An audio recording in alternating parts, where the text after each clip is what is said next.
It is Monday, November 23rd of 2020. Happy Thanksgiving week. Is that a thing now? Happy Thanksgiving week? Is Thanksgiving week now something that we declare? Is it? Is it really? And no, that will not be my subject today on Guy's Daily Drive. Bam!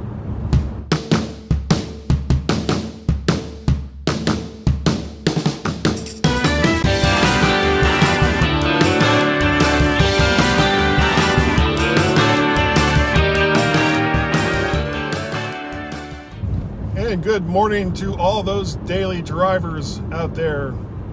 Yeah, I was just kind of trying that on. I don't think that's going to be a thing because, you know, I can't claim that you were all driving because I'm driving, especially not every day. That would be ridiculous. So, if you watch the full Facebook version of Guy's Daily Drive, which is, you know, some of the stuff I record before I get started or some of the stuff I record after I get started, you already know what it is I'm going to talk about. Nobody else does yet because I haven't said it, so I should probably, you know, just say it. So, what I'm going to talk about today is my car, this car right here, and how it came to be in my possession. So, it's a story day. Yay! Story day. So, for a really, really long time, and, you know, I mean, this is just the way of things. Almost sounds Mandalorian-ish. It is the way. I chose my cars because of necessity. There was an underlying reason that determined the car that I was going to drive, why I was going to drive it, and how much it was going to cost me, or how much I was willing to spend on such a vehicle. And it was usually related to things like kids, or storage space, or utilities, or, you know, being a utilitarian type of vehicle where it's going to serve multiple purposes. So I need to have a car that does this and this and this and this. And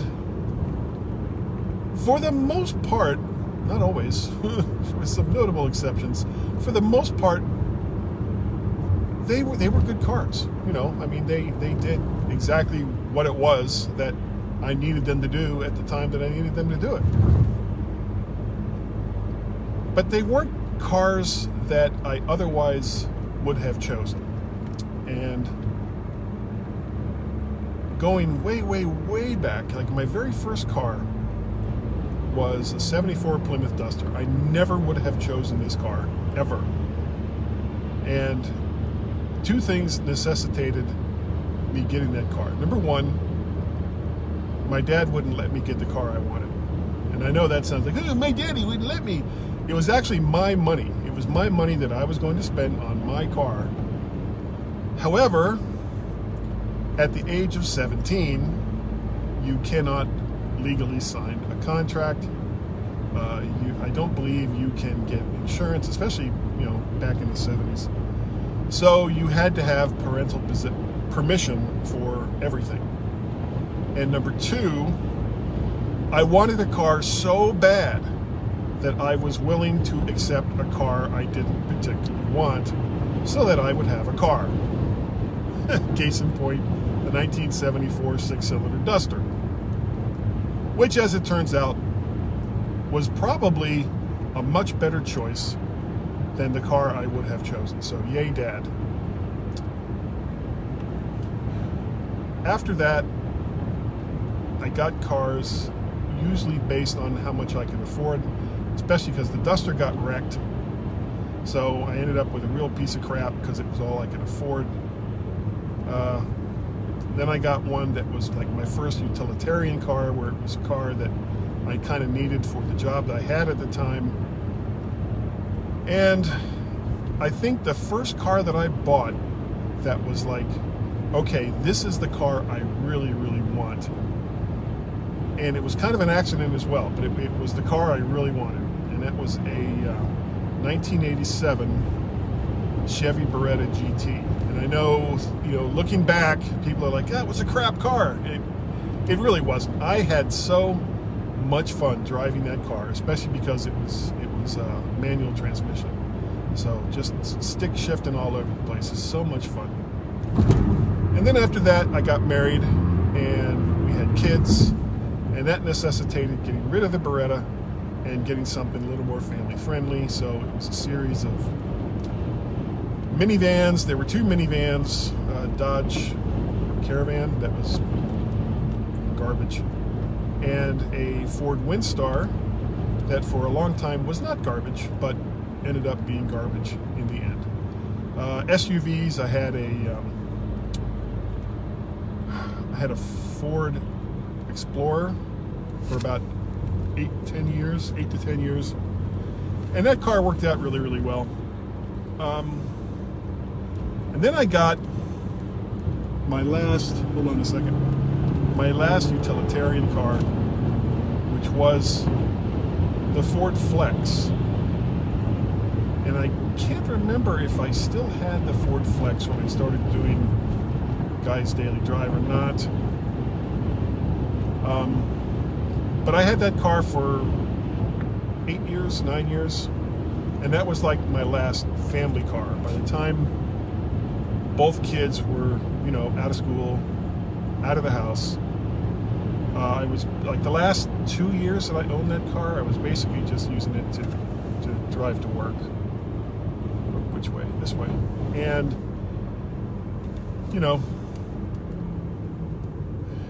it was a huge car that I didn't really need anymore. So I thought about downsizing, and I spent a lot of time and I put a lot of thought and effort into figuring out what my next car was going to be. And I willed it down. I willed it down to two choices. It was either going to be a Buick Encore, which is a little tiny SUV, sort of, it's not an SUV, a hatchback type of car, and the Kia Soul. And if I could give advice to anyone that's looking at buying a car, if you can, find a rental car company that you can rent the car that it is you're considering, and get it for a weekend. Drive it around.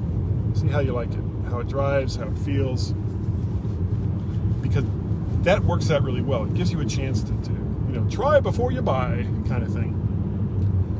So I rented the Buick Encore for a weekend, and it was all right. It had CarPlay and it was comfortable enough, but it felt floaty. And people who love to drive know exactly what I'm talking about, where you don't really get a connection to the car or to the road from the car. And, it's driving you more than you're driving it. That's what I felt like with the Buick Encore. And there's people that like that. I'm not one of them. And then I test drove a Kia Soul for a weekend. And that one actually ended up getting more of a workout than to be fair, than the Encore did, because my wife and we took it to, where is it? Someplace in West Virginia. I can't think of what the name of it is. Relatively famous place. All kinds of stuff happened there. And so we drove it on a variety of surfaces. We drove it on the interstate. We drove it on back roads. We drove it in, good roads and bad roads and all kinds of things like that. And it was a fun car to drive. So that was the car that I ended up with, that I'm currently driving. And even after I picked the Soul, it still was 6 to 8 months before I found the used one that I wanted. I don't typically buy new cars. So that's how I ended up with this car here. And it served me very well. I'm very comfortable. It's got nice leather seats. The environmental controls work really well. It's got CarPlay, so, you know, I can choose what entertainment I want. And so it's got a built-in GPS and all the rest of that. And it's just been a great little car, especially considering my size. You know, I'm 6'6", close to 300 pounds, so you wouldn't think that I would fit into a car like this, but I do, and I fit very comfortably. So that's the end of the story. That's the end of Guy's Daily Drive for today. If you would like to get a hold of me, you can send me an email, guy@mymac.com. You can also find me on the Twitters, and that would be VertShark and Mac Parrot over there on the Twitters. You can find all the audios and the videos of what I do in one of two ways. You can go to vertshark.com, where they're all listed there, or you can subscribe over on YouTube to the VertShark playlist, which will also have, we'll have all the audio, or sorry, all the videos. We'll have the audios. But if you do go over to YouTube and watch me there, make sure you like, share, subscribe. Did you see it? Like, share, subscribe. All you got to do. So much fun to do that. Not really, but it sounds better if I tell you that it's fun. I also do the MyMac.com podcast with Gazmaz. There's a brand new one out called Speed Racer. So that's fun to listen to. It's always fun, not only to listen to us, to Gaz and me, but it's fun to do that show. And it has for 12 years. There's also the Mac to the Future live cast that I do almost, not last week, but almost every Wednesday over here on the Facebooks. You can find that under my name. You can find it in the Mac to the Future Facebook group. If you are interested in Mac stuff, go ahead and sign up to join that group. It's a good group.